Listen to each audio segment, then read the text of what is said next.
Welcome. Today is our, let's see what day it is, Wednesday, I believe. I think it's Wednesday. It's Wednesday, and it's our Bliss Techniques meeting. Nice to have you here. And as we often or usually do, we'll have a guided practice today. And we'll explore some things lying down for those who are able to do that. So when we get to that point, it will be nice for you if you have a nice place to lie down. If you don't have a place to lie down, then you can imagine, and or you could do some of the things sitting or in another position, and that would be also acceptable. Before we get to the guided practice, I want to say a few things.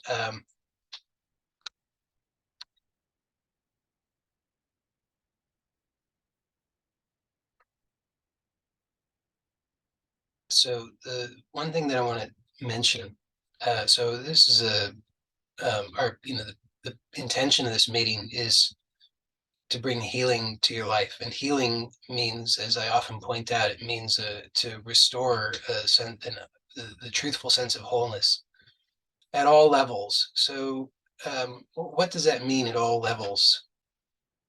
So sometimes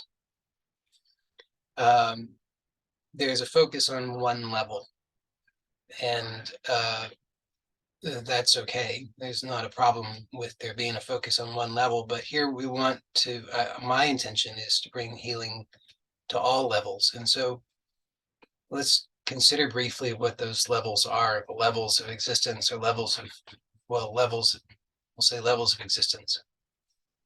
So this is not intended to be a comprehensive list of all possible levels, but just to give a sense of what I'm referring to. So at we could say ultimate level or the supreme level or the transcendent level, then we are all one. There's only oneness, and that oneness is not something that you have to imagine or project into the future. You can actually access that right now. It's integral to who you are, and so this oneness is we could describe it in various ways. We could say formless awareness. We could say consciousness. We could say the supreme being. We could say Sat Chit Ananda. We could say many different words to point to or describe it, but it's best if you just notice it. You just notice that all that is happening is occurring in and as this ultimate level of existence. So you can notice that everything that is occurring, all of your experience is arising from this, and it all dissolves into this. And thereby, it must be, in fact, that all of this is none other than that.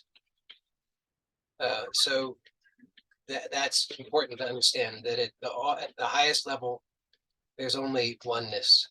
So it's not my oneness or your oneness. It's not my supreme enlightenment or your supreme enlightenment. There's actually only one ultimate reality, and that is the truth of who we are. All of this is appearing in that. So the appearance of this character here and the appearance of that character there is all appearing in that. And that is what is aware. That is not only what is aware, but also what this is. So that's the one level that it's important, in my view, to note, because if we're talking about healing, what is, and I point out that healing is a restoration of an authentic sense of wholeness. Well, wholeness has to be oneness. So everything has to ultimately resolve into this one. So any talk of healing that omits that is incomplete. But then we also have this experience that seems to be personal and seems to be individual, seems to be localized. And if we exclude that, then we're we're not really talking about true wholeness either. And this is the thing about true wholeness and true healing, is that it's inclusive of all. So it's not uh, formless awareness exclusively, because then what about the rest of this? We can write it off and say, well, it's just a dream. Well, in a certain sense, that's true, but we don't need to be dismissive of it. This is equally important. So we want to also bring healing into all of the levels of this localized individual experience. And this is important because often, it's important to me, I should say, because oftentimes in certain types of uh, discussions about spirituality that are termed non-dual, there's a dismissing of this individualized, personal, localized experience. And that's really missing something quite obvious, which is that this is, and it is quite obviously happening. And if there is a sense of separation, a sense of alienation from wholeness at this level, then that's not true healing. So we have to also address all the other levels. So what are these levels of what we would consider to be individual, personal, and localized? And we can see that there are, well, there's obviously what we would consider to be the physical. So we can all observe, you can look at your hand, and in my case, I can notice that there's something on my hand that I wasn't expecting there, some mark. And you can see that there's apparently a physical body. So that should be fairly obvious. We can see, all of our physical objects and so forth. And yes, we can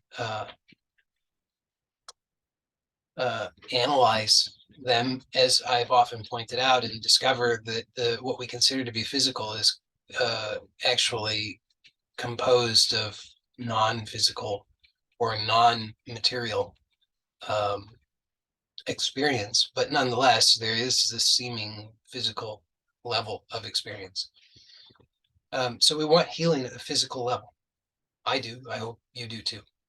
And but that's not all. And oftentimes in this world, which is presently very materialistically focused, there's such a intense focus on the material and the physical, and it omits everything else. There's sometimes lip service given to mind-body connection, but and sometimes it's authentic, but still it's within a material context.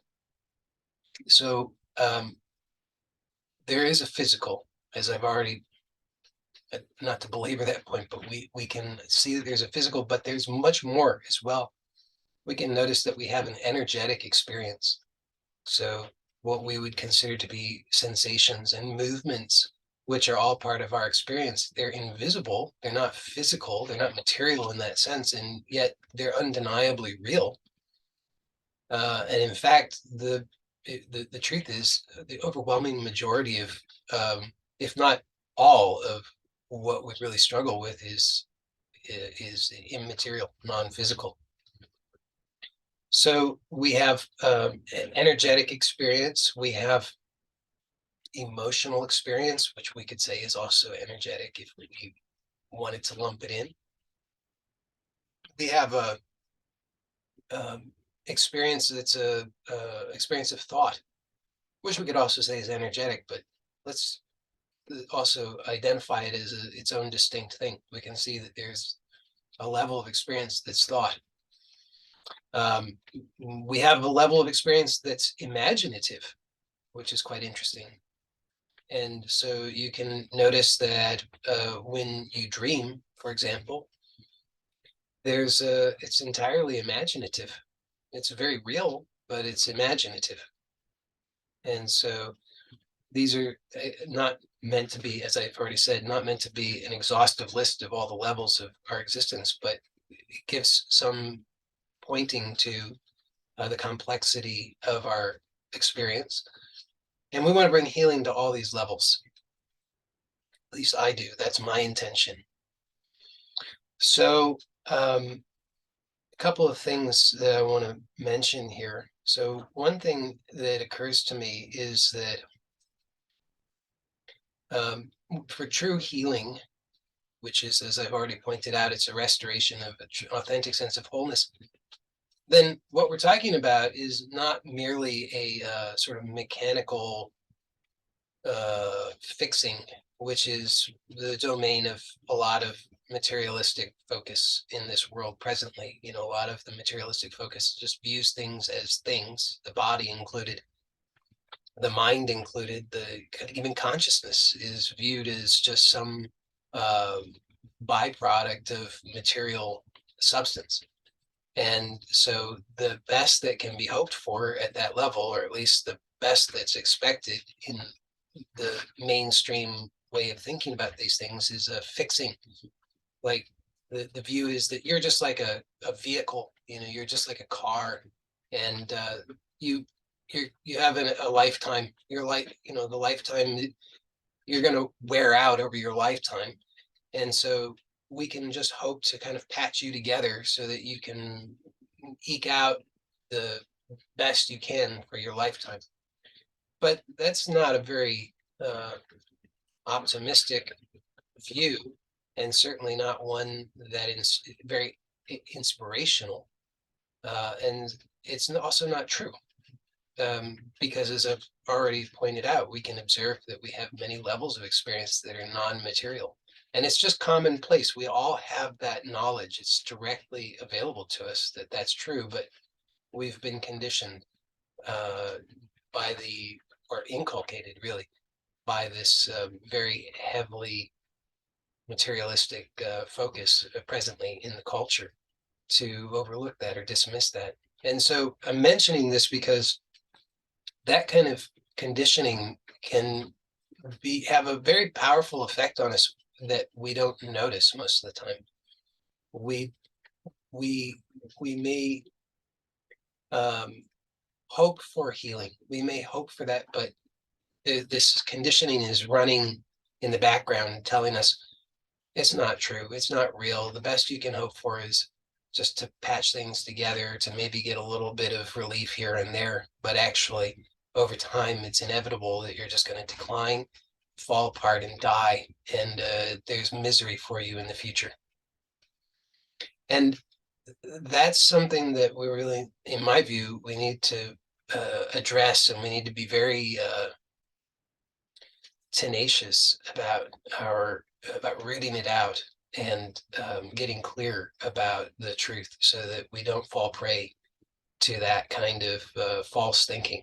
Because if that conditioning is operating in us unconsciously, then it's going to continue to play out, and we'll have experiences that confirm that, even though that doesn't have to be the case. So there's something that is a notion that was actually well known to healers historically, which is the idea of a cure or a true healing. I am a student of healing. I've a student of traditional healing and healers going back to ancient times. And this is what I'm telling you is my observation, that this is well known historically, that there is such a thing as a true cure versus just sort of patching things together. And so radically different things, because the entire basis of the two is different. So I'm suggesting here that we can actually open to the possibility of a cure, a true healing, which means that the false conditioning, which generates the sense of separation, the sense of lack, the sense of decay, is actually rooted out, and we no longer have to suffer from that false conditioning, those false beliefs. Now, There's also something along with this that is, in my view, kind of important, and this is why I say um, I've often mentioned this affirmation. I mentioned it yesterday, that everything that happens is for good. Everything that happens in my life is good, no exception. And this is, in my view, really, really important, because traditional healers uh, have also historically pointed out something, that there's a common path of healing, and that path of healing is one in which it's like uh, almost like a reversal of the course of the disease. So if the disease is this sense of lack and separation that manifests as pain, fear, and so forth, limitation, then the cure reverses that order. And so this has been described by Hippocrates, for example, so thousands of years ago. And then somewhat more recently, it was just described by a homeopathic physician. I don't know exactly when he was working, but this was earlier in the earlier days of homeopathy. And so there's it's known now as I think it's Herring's law, because he was Dr. Herring. And so he just describes that there's a certain pattern in which the disease is reversed, and the cure comes about. So, and sometimes this is described as peeling an onion. So there are layers of in which the disease has taken place, because there was we could imagine, and even possibly somewhat remember, a time in our own lives in which some of what we consider to be the diseases that we presently suffer from, whatever those might be, physically, mentally, emotionally, however we experience them, that those diseases um, did not exist, or they at least didn't exist in to the same degree as we experience them presently. So let's take like if we could recall that there was some kind of accident that occurred in our lives. Prior to that accident, we didn't have a problem of a particular sort. And after that, we say, well, ever since that accident, I haven't been quite well. Or ever since that particular episode with that particular person, that particular traumatic episode, I haven't been quite well. Things have not been the same. So we can recall that there was a time prior to in which there was a greater degree of wellness and wholeness that we experienced as just our state of being. We didn't even question it. It was just there for us all the time. But then following that, the disease set in. So that's like the initial layer. Then you can see what happens is that over time we repeat or we have many repetitive experiences that seem to confirm the disease for us. And so over time, it seems to grow stronger. And so additional layers are added to that disease. And again, I'm using the term disease in a broad sense. It could be emotional, physical, mental, but in whatever way we experience it, and the multiplicity of ways in which we experience various kinds of diseases, this kind of pattern takes place. So we can see that these things are just added on. And the notion here is that as the cure is brought about, as the healing takes place, there's a reversal of that. And the way I see it and understand it and experience it in my own life is that there are unresolved experiences. There are things where there's a doubt about an ultimate truth for us. We don't. So if the ultimate truth is wholeness, there are doubts that we have about that actually being true. Because if we know in every instance, no matter what's happening, all is well, I am whole, I am perfect, I am free, I am well, then there is no disease, there's no problem, there's no suffering. But to the degree that there's doubt about that, then we can suffer as a result of that, because we say, oh, I'm not really sure. Maybe I could be harmed. Maybe I am damaged. Maybe somebody could do something to me. Maybe, etc., etc. And so all of these doubts, which occur through the various experiences that seem to confirm and thereby add layers to the disease or diseases in our lives, these are unresolved experiences because the doubt has not been resolved. There's still a lack of clarity in our in our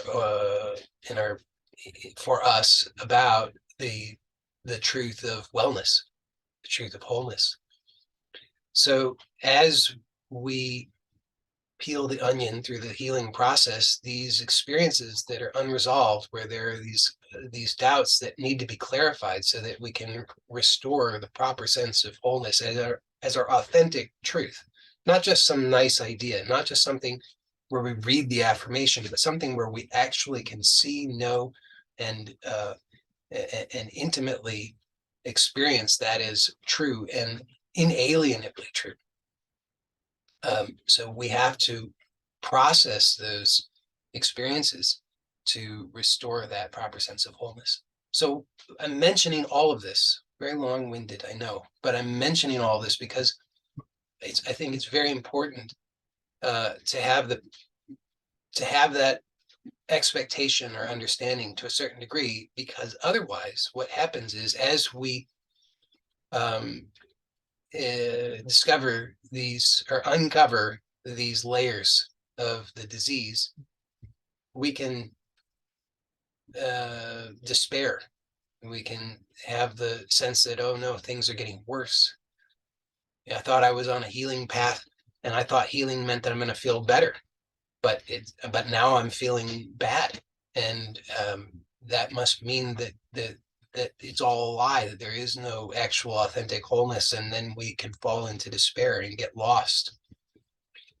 But when we have the expectation and understanding that along the way we are going to have to consciously meet and process all of these doubts and unfinished experiences, so that we can have a true and authentic knowledge of wholeness and of ourselves, then we can meet those experiences with increased confidence.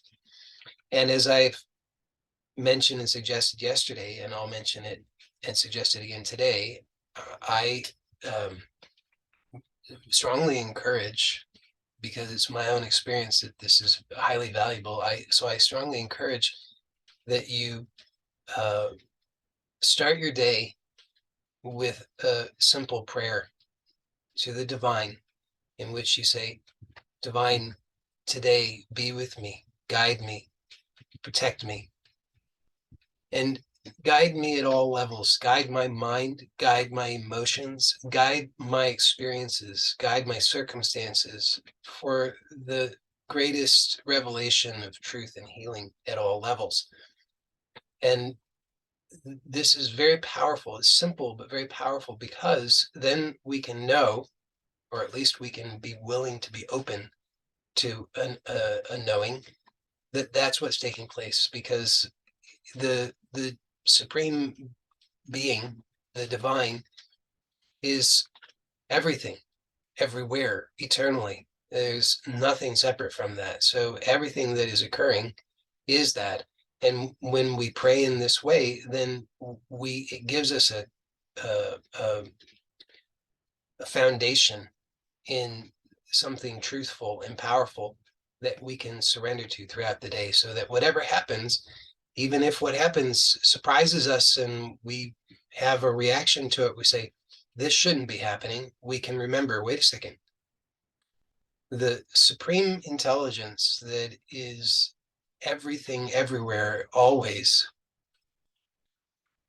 it responds to my prayer, has to. So this is all being organized for the revelation of healing in my life. So I can trust and surrender, knowing that everything is being taken care of. whatever sensations I experience, whatever thoughts I have, whatever memories come surface, whoever I meet, wherever I go, all of it is perfectly organized for the ultimate revelation of healing and wholeness in my life. And if I become impatient and I say, but why isn't it happening the way that I think it should happen now? Why am I not feeling as good as I think I should be feeling now? Then I'm suggesting that we can also remember the law of the cure, which says there are layers, and I won't actually be satisfied just to have my fingers snapped and everything. I feel good because actually I had that experience already. In fact, we have that experience every night when we have deep sleep. But the problem is that having that experience is inadequate. We need to be conscious of the truth, regardless of what might surface. Or rather, I should say, we need to be conscious of the truth in everything that surfaces, so that we don't get lost or confused or despair because anger arises, or because pain arises, or because confusion arises, or because inconvenience arises, or whatever might be the case. We actually will only, and you can look and see the truth of this for yourself, that the only way you'll actually be satisfied is to know deeply that everything is always okay, that there's nothing that could happen that could be a problem. And ignorance can't give you that. They say ignorance is bliss, but it's not true. Well, it's true, but the unfortunate thing about ignorance is that ignorance is bliss, but then ignorance is also suffering. So ignorance is dualistic, but consciousness is a non-dualistic revelation of wholeness, and that it alone will satisfy us. So that's the context in which I'm proposing that we can live our lives that will reveal miracles to us daily. Then whatever it is that's happening will in fact be a miracle, and you can affirm truthfully that I am well. And the mind will say, I'm not well. What are you talking about? I'm not well. If I was well, I wouldn't have this experience. If I was well, I wouldn't react in this way. If I was well, I wouldn't experience pain. If I was well, I wouldn't experience frustration. If I was well, I wouldn't have these experiences. But you can actually start to see that that's all not really the truth. What is true is that I am well.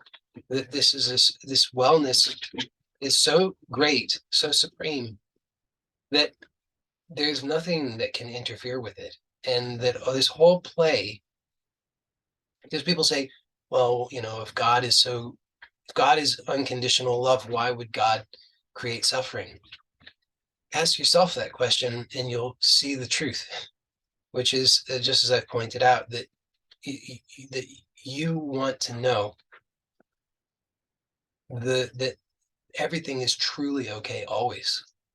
Because if you could imagine something scary, which you do, and I do, and we all do, and then think, oh, well, that might be more powerful than the divine. That might be able to overshadow and overpower unconditional love. That might be able to overpower wellness.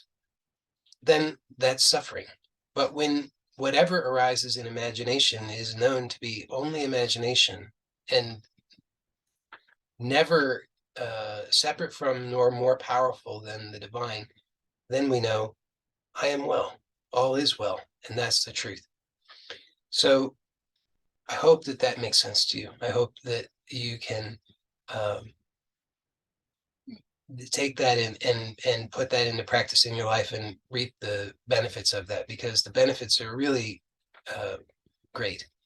And as I pointed out yesterday, all of the other things that we could do, they might give us temporary benefits. They might give us relative benefits, but without that greater context, none of it will really give us what we're really needing and what we really want, because they will just give us temporary, relative, better feelings.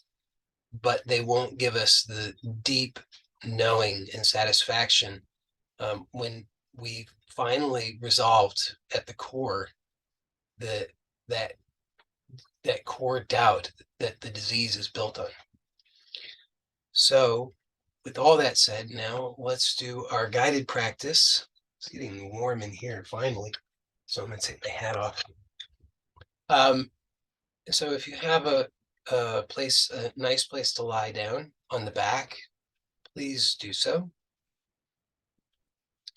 And if you do not have a nice place to lie down on the back, then be comfortable. And you can imagine, or you could modify the suggestions so that you can do them in whatever position you're in. So we're going to do a little bit more with the arch and curl that we started yesterday. For those who were not there, then that's okay. I'll walk you through it. But if you were not there yesterday, it will be slightly different today. So it would be also helpful if you go back and watch the recording from yesterday, because that will also be a helpful practice. So we're going to lie down on the back as long as that's comfortable for you. If it's not comfortable, then just be comfortable. And you can, as I suggested yesterday, you could do variations on leg placement, but I'll suggest today, as long as it's comfortable for you, let's put the feet flat on the floor or the bed or whatever you're lying on. Knees bent so that the knees are facing toward the ceiling or the sky. And you can have your arms resting initially at the sides or folded across your abdomen or chest or whatever's comfortable for you. And we're going to, as I said, we're going to do this arch and curl, which is really 2 movements. So we'll start with the arch. So become aware of your spine. Just notice that you have a spine, and just giving attention to your spine in this way, just observing that you have a spine, already starts to do something quite powerful, because the basic premise of somatic work is that we're suffering from sensory motor amnesia, which means we have a lack of awareness of ourselves somatically. And so just to become aware of yourself in this way is already beginning the process of healing. And that's good news, because you could do that anytime, anywhere, and you could be in the process of healing just by doing that. But we're going to now do some movements. We're going to start with the arch movement. So you're aware of your spine, and you're aware that the spine is relatively at rest here, but not completely at rest because of the sensory motor amnesia. So there's a habit of holding tension unconsciously that prevents the spine really from resting. And what we're going to do is do this simple movement that will restore some awareness so that you can actually begin to rest the spine more completely. So just slowly and with awareness, as smoothly as you can, begin to arch the back so that the lower and mid back will move away from the surface that you're lying on, just as much as is comfortable for you and you're confident in. So this is all about what you can do with comfort and confidence, smoothly and slowly. So it could be a very small movement. You could even just be imagining the movement, and that would be fine. But what you definitely don't want to do is do some enormous movement that you can't do in a smooth and gentle and controlled way, because that would completely miss the point. So then you're going to slowly, smoothly relax, come to rest or neutral. And this is of the two phases of the movement. We just did the first phase, now we're doing the second phase. The second phase is the more important of the two. They're both important, but this one's the more important of the two. So you want to give extra special attention to this phase of the movement where you're coming to rest. And when you think that you're almost all the way at rest, slow down even more and become even more aware and see how much more at rest you can become. And then when you think that you're all the way at rest, see if you can actually allow yourself to rest even a little bit more, even if you're just imagining it. Just play along and imagine that you're resting even more. Then, when you feel that you really have done that, repeat the same process a few times. So you're going to just slowly, smoothly arch the back, comfortably, small movement, and then you're going to slowly, smoothly relax and come to rest into a neutral position so that the back comes to rest on the surface that you're on. And again, when you are doing this phase, really give attention to it and really feel how much more you can let go. Even when you think you've let go all the way, let go a little bit more, even if just in your imagination. And you'll be surprised that you can. It really is possible. Now, yesterday we did this with the hands placed on the hips, which is we're not going to do today, but you're always welcome to do that on your own. It's an excellent variation. But what I'm going to ask you to do, if it's comfortable for you, and if it's not, you needn't do it, but if it's comfortable for you, place your hands so that you're wrapping them around the lower ribs so that your thumbs wrap around the back side of the lower ribs and the rest of the fingers wrap around the front side of the lower ribs. Just in a way that's comfortable for you. So don't try to do it in what you think is the perfect and right way. Just do it in a way that is close enough that's comfortable for you or close to comfortable. And if you can't do it in a good way, then don't do it. But if you're able to do it, then repeat the same movement with the hands placed there. So the hands should be gently placed. You're not trying to squeeze yourself and pinch yourself or something. It should be just comfortably, the hands should be comfortably placed. And do the movement just as I've described it, the arch and then resting, coming to rest in neutral with the hands placed here, and see what you discover with the hands placed here, because you'll discover something that you would not have discovered otherwise.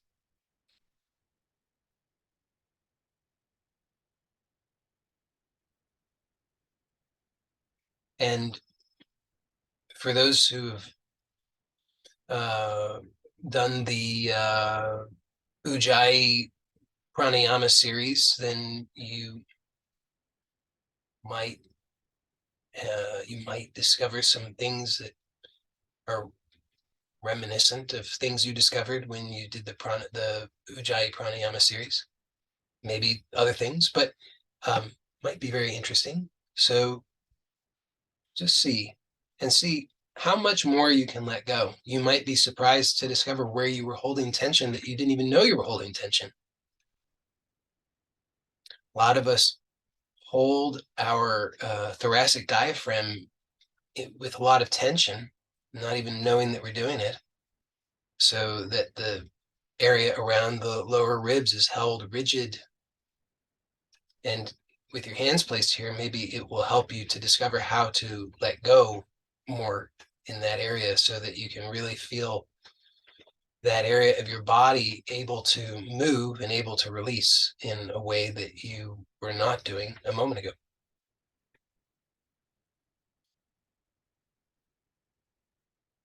So you're just going to do that same movement. It's just same thing a few times here with the hands placed in that way.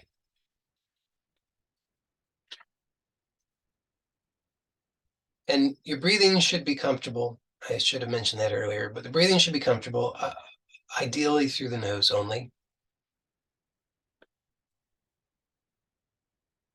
So don't worry about breathing in the right way or coordinating the breath with the movement or anything. You can do it however is comfortable for you. Whatever feels good, whatever you would like is fine. But do see if it's possible to breathe through the nose and let the breathing be relaxed rather than stressed, because that will be helpful. So again, I'll just remind you that when you're coming to rest, that phase of the movement is very important. Both of the phases are important, but that one's particularly important. So really slow down, give your attention to it, and see how much more at rest you can allow yourself to come. So hopefully you've done that a few times now with the hands placed there, and you've discovered some things. Now let's place the hands in one more location. So hopefully you're wearing comfortable clothing that will allow you to do this. If not, then that's too bad, but you could do it another time with comfortable clothing and get more, probably better results, but do the best with whatever you can. And if it's possible for you, I guess it depends. If you have really short arms, maybe you can't reach this far, but if you can, then you want to take your hands and place them in the lower abdomen and groin area. And the way that I would suggest, you could do it a number of ways, whatever's comfortable for you. You could do like karate chop in the inguinal creases. But the way I would suggest is actually that you place the index fingers, the palms down, index fingers in the inguinal creases. And the thumbs will be probably resting somewhere along the near to the iliac crests. So your index fingers are gonna be in the area of your pubic bone, maybe a little lower than the pubic bone. So there's not one exact way to do it that's the right way. I'm just making a suggestion to you that you can experiment with. But if you can do that, you might discover some really interesting things. So we're going to just do the same movement with the hands placed there. And notice what you sense with your hands when you do the movement. And I'll suggest something to you for your consideration. So this movement can be done, and ideally is done. The optimal, most efficient way to do it is to use the muscles of the back to do this movement.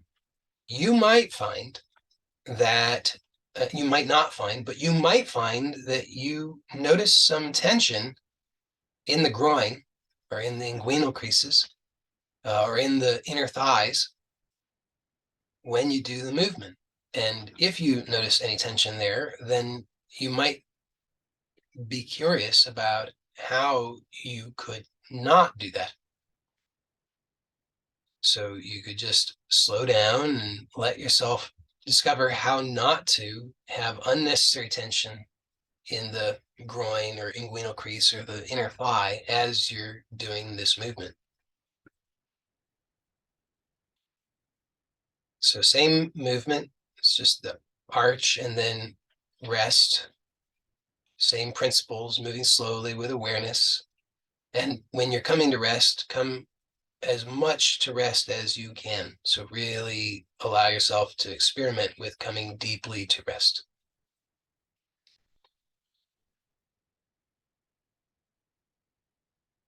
And for those who are just joining, we're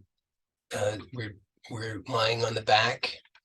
We're doing the same arch and release movement that we did yesterday with a very different hand variations. Presently, we're placing the hands in the inguinal creases and sensing with our hands what might be going on in that area, in the inner thigh, groin area, as we do this movement. And I've made the suggestion that any tension that we find in that area as we do the movement is actually unnecessary, and it's what Feldenkrais would call a parasitic activity.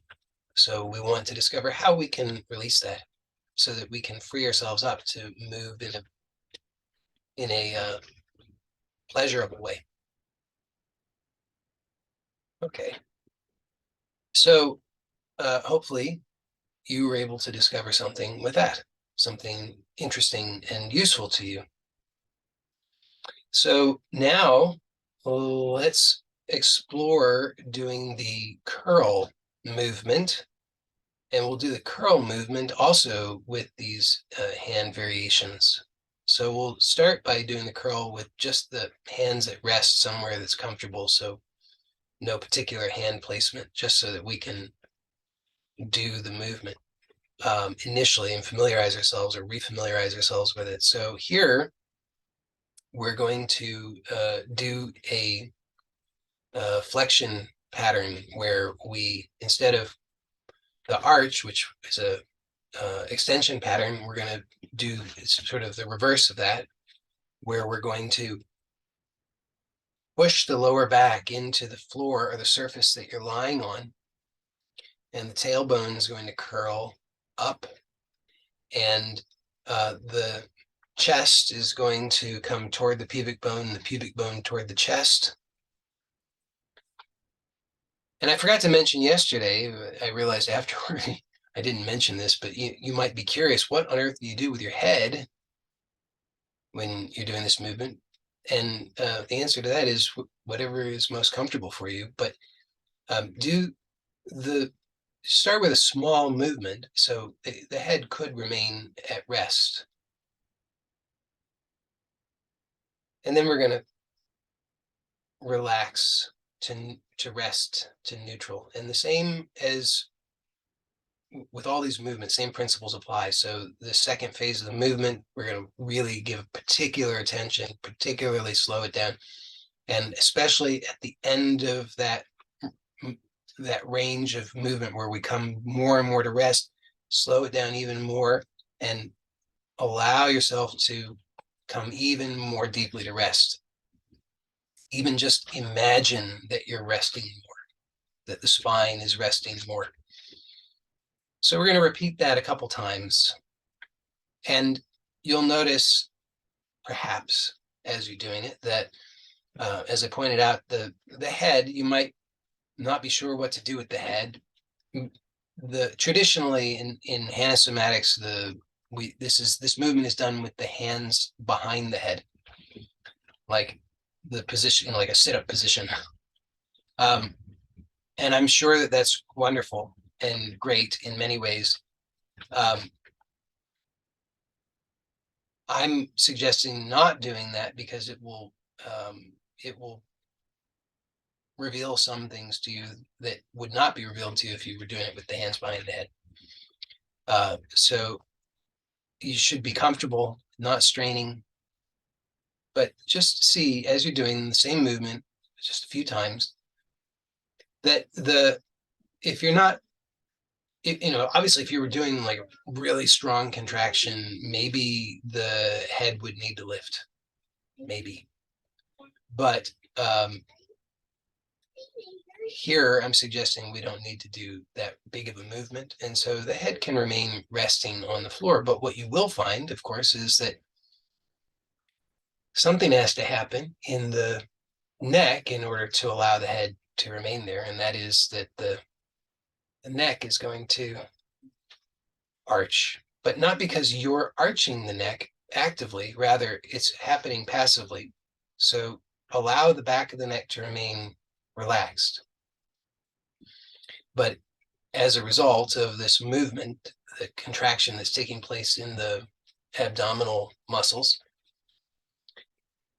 there will be an arching of the neck.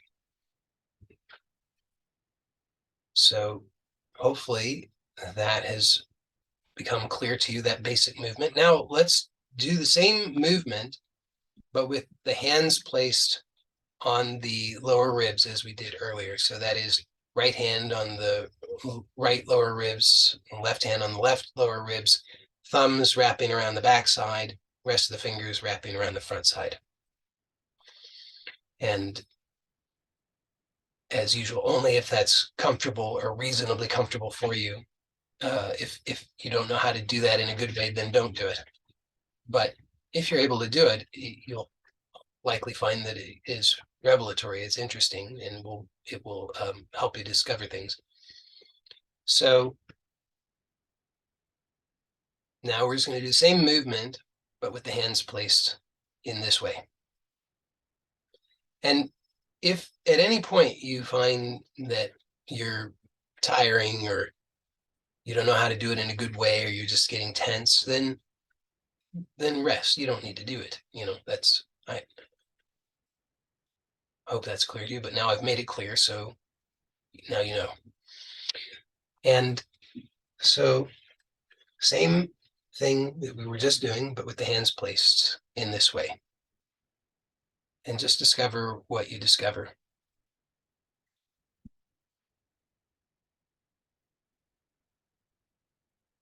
Maybe you'll discover that with your hands placed in this way, that you can allow for the backside of the ribs to release more. Maybe you were not aware previously that you were holding tension in the backside of the ribs, but obviously you need to release the backside of the ribs in order to allow for the trunk to flex. So with the hands placed here, it might give you some feedback that allows you to let go in the backside of the ribs more. Of course, it might also reveal to you how you can release, particularly on the second phase of the movement, how you can even more deeply release the front side of the rib cage. Okay, so hopefully you've done that a few times. And now we'll move the hands to the last hand placement. So that is resting in the along the inguinal crease, the inner thigh, the groin, that area, as we did earlier, in a way that's comfortable for you. So I suggested a way to do it. You could do it whatever way is comfortable for you.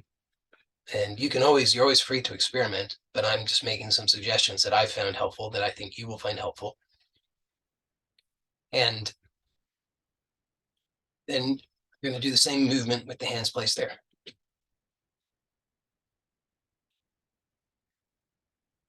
And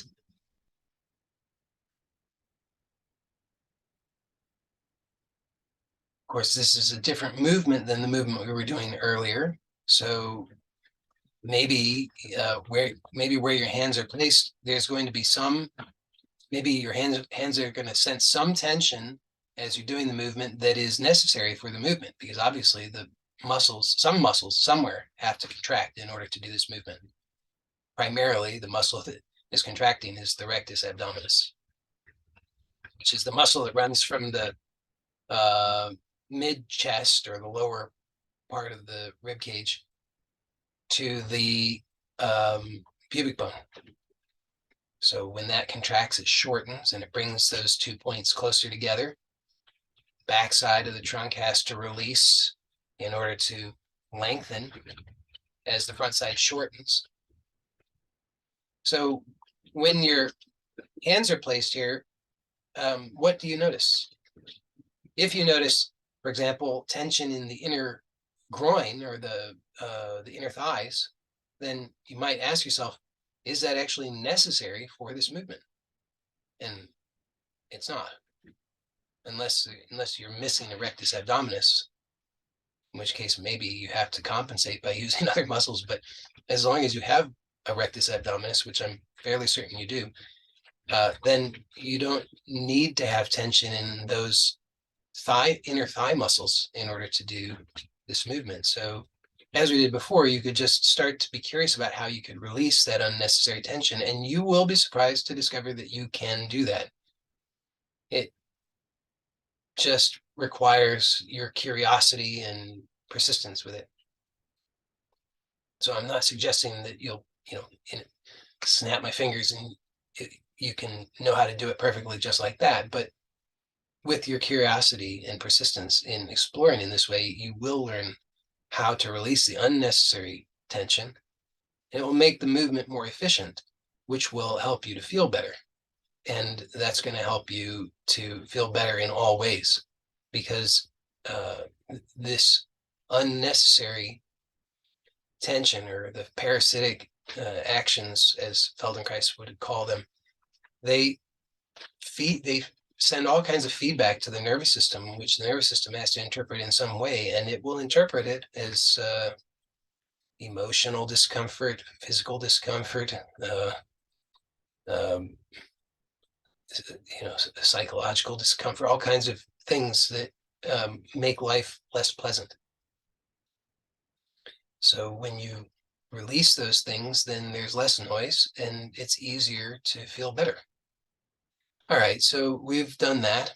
Now you can just rest.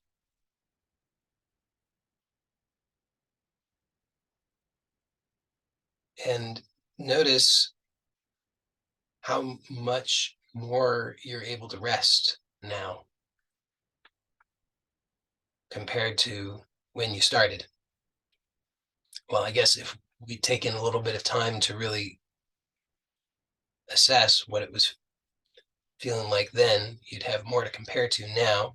That's always a helpful thing. We didn't do that, but you have some sense. So various things are possible. One thing that might be possible, or that is possible and might be happening, is you might just notice, wow, I really can relax a lot more now than I was able to relax before. If so, wonderful. That's a great experience. So then in that case, just know that that is possible for you always. That you can continue to learn and discover how to be more at rest, how to be more at ease, how to be happier in this way. And when you really know that, then everything becomes so much better, because you'll know, even if I react badly to something, I can let it go. I don't have to worry that things are just going to keep getting worse. I can know, you know what, it's okay. These things happen, but I can let it go. I can feel good, and I can keep feeling better every day. So that alone will change your life. Okay, now another possibility is you might say, wow, I'm getting a lot of information here, a lot of sensation. And it's possible sometimes that the nervous system interprets that as overwhelmed. It's like, I'm not even sure how to relax anymore, because maybe I'm relaxing more, but the more I relax, the more information I receive, and then the more overwhelmed I feel. So if that happens, then just remember the law of the cure that I talked about earlier, and know that everything that happens is good. When you have a healing intention, what's going to happen in your life is healing. That's a truth. The more that you come back to that healing intention, the clearer the healing is in your life. So you have a healing intention, healing is taking place. Know that that is true. And sometimes there's just a habit of overwhelm. If that's the case, then good to know, isn't it? So see, that's part of the healing process, is just to see what happens when there's more information. What happens when there's more relaxation? And you'll see, oh, I have these habits. I have these habits of reacting in these particular ways. And then you can start to choose to see things truthfully. You can know, I have more resourcefulness available to me. I don't have to just choose to fall into overwhelm. I can choose to remember what's true, which is that I have a healing intention. Healing is taking place. I have an intention that I am guided to have the perfect experiences. I'm guided in a healing path, and therefore that is what is happening. Even if my habits would have me believe otherwise, that doesn't mean that my habits of interpretation are the truth. It means that now I'm seeing those negative, unwanted habits, and that gives me choice. So this is very powerful when I know that I have that I fall into these habits, these negative, unwanted habits of interpreting things as pain, interpreting things as unjust, interpreting things as being victimized, and so forth. Then I know I no longer have to do that. And at first, establishing a new habit is it involves venturing into some unknown territory. You're very familiar with the old habits. So if you have a habit of pain or a habit of frustration or a habit of overwhelm or a habit of negativity, then those are very familiar to you and easy to access. And at first it might seem like, I don't know how I could choose a positive way. I don't know how I could choose happiness. I don't know how I could choose peace. But you just choose it. You just choose by remembering, I have a healing intention, healing is happening. I choose to surrender to the divine is taking care. I am well. Wellness is what is being revealed to me, and I choose that now. You just keep choosing that, keep being open to the revelation of that truth in your life, and you'll see that it happens. You don't have to know how. All you have to do is be willing and surrender to that, and you'll see that it happens. So that concludes our guided practice for today. And for those who are here live, we can stay on for a Q&A. If you have any questions or comments or anything that you'd like to share, I'm going to end this recording momentarily so that we can have a different recording for the Q&A. So I just want to say, in conclusion, for those who watch us on YouTube and also for the benefit of those who are here live, don't rush into whatever's next. So you've taken this time to discover these things about yourself, to discover how you can let go more, surrender more, receive more, and to open to true healing, authentic healing. So be willing. Wow. I don't know if you're seeing that, but I'm seeing a very strange thing, psychedelic. Be willing to be open to that, and just hang out and rest. And then when you're ready to transition to whatever's next, then do so slowly and mindfully. Okay, I'm going to end this recording now.